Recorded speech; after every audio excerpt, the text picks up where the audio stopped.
وای د باباجي نه پیر صاحب جوړ شو، د باباجي نه پیر صاحب جوړ نه شو ملګرو.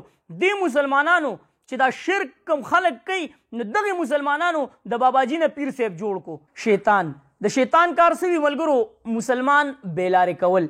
بیا د شیطان میشن خصوصا دا وي چې کوم الله جل شانه ته نږدې مسلمانان دي نو په هغوی پسې ډېر زیات ورپسې وي چې دا خلک موږ په کومه طریقه باندې بیلارې کړو. دې سیټ کې تاسو ته د دې بابا دا ویډیو ښکاري، دا هغه بابا دی چې په سوشل میډیا ډېر زیات وایرل شوی و. دا تللی و عمرې له ملګرو، هلته داسې عجیبه انداز سره ګرځېدو.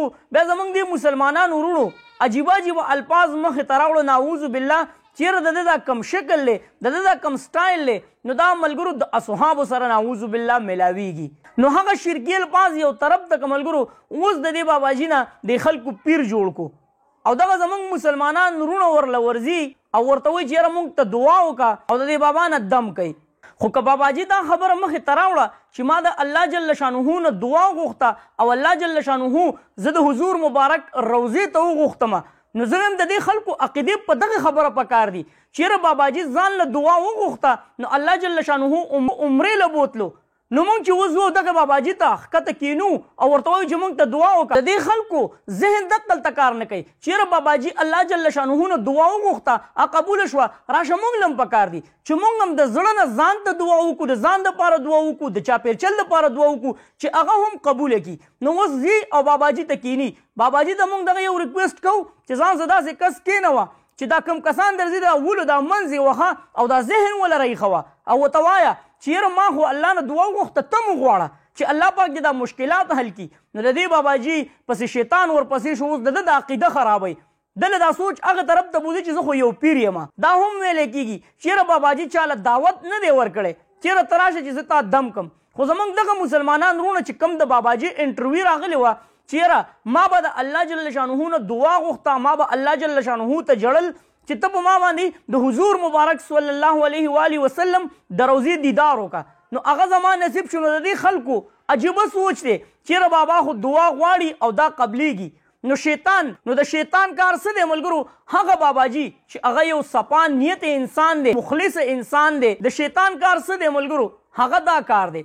دغه باباجي چې الله جل شانه ته نږدې و، الله جل شانه ته د دعا قبوله کړه او دومره پورې قبوله شوه چې د سعودي عرب نه دته آب ور وشو، د هغه ځای چې کوم شیخان دي نو هغوی وایي چې یاره باباجي به موږ خصوصي اجله راغواړو. نو د دې مسلمانانو عقیدې اوس دا مسلمانان ځي او باباجي له د پیر غوندې درجه ورکړه او د ده په خپو کې ناست وي او د ده نه دعاګانې غواړي، چاله په سر باندې زور کوي. نو دا د دې باباجي عقیده تاسو خرابوئ، ځکه چې د دې باباجي دا سوچ به اوس شیطان هغې طرف ته کي چې یاره ته خو یو پیر یې، ته خو یو لوی انسان یې. نو د دې باباجي هغه عقیده به په دې طریقه باندې تاسو تباه و برباد کوي. څومره د افسوس خبره د سوشل میډیا باندې یو تصویر ډېر زیات وایرل شوی و چې پیشو د دې ځای کې په یو مفتي صاحب په ولي باندې ناست و. هغه مفتي صاحب بله ویډیو تاسو ونه کته چې یاره دغه مفتي صاحب هغه په سوشل میډیا وایرل شو، د دغه پیشو سره د هغه مینه محبت و. نو اوس راشه دله ځه او دعا ترې غواړه چې یاره ته خو ډېر یو بزرګ انسان یې، ستا په ولي باندې پیشو د تراوو په ټایم کې کېناسته، نو ته اوس موږ ته دعا وکړه. نو دغه عقیدې چې کوم دي دا عقیدې پرېږدئ، داسې قسم کارونه مه کوئ. د دې باباجي هغه سادهتوب دا الله جل شانه ولې وغوښتو د حضور مبارک صلی الله علیه و آله وسلم روضې ته، حالانکه په دغه کلي کې دی باباجي مخکې ژوند کړی دی. خو د دې باباجي هغه غریبي، د دې باباجي هغه چې کومه بزرګي وه چې دا یو مخلص انسان دی، په زړه صفا دی، هغې خلکو ته نه ښکارېده. نو تاسو وایئ دې باره کې کمنټس کې زموږ سره خپله رایې لازمي شریک کړئ. چېرته مې الله مخاد آباد او خوشحاله ساته. د لوی الله په امان.